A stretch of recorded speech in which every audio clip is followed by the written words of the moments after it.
Erano in attesa del treno sulla linea che collega Padova a Feltre. Lì, sui binari della stazione ferroviaria di Montebelluna, 7 ragazzi tra i 14 e i 17 anni, forse per noia, hanno raccolto alcuni sassi dalla massicciata ferroviaria, invadendo lo spazio dei binari, scagliando poi i massi con violenza contro i monitor delle partenze e degli arrivi, danneggiandoli irrimediabilmente. Hanno tentato anche di danneggiare il sottopasso del binario 1, ma con l'arrivo del treno insomma, li ha fatti desistere. È un danneggiamento che va a colpire tutta la comunità, quindi sotto questo aspetto sicuramente è un episodio molto grave. Il fatto la sera dello scorso 27 settembre. I giovani protagonisti dell'atto di vandalismo sono tutti studenti provenienti dall'Interland di Montebelluna, italiani ma di origine nordafricana.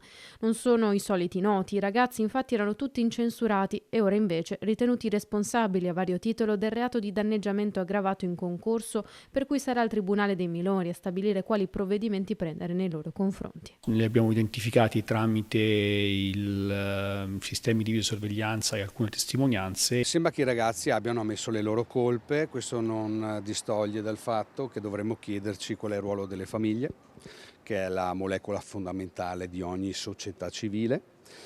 E io mi auspico ovviamente che i ragazzi subiscano una pena comunque esemplare, una pena che non deve essere solo una condanna punitiva, ma possa essere anche un modo per loro di riflettere sui loro errori.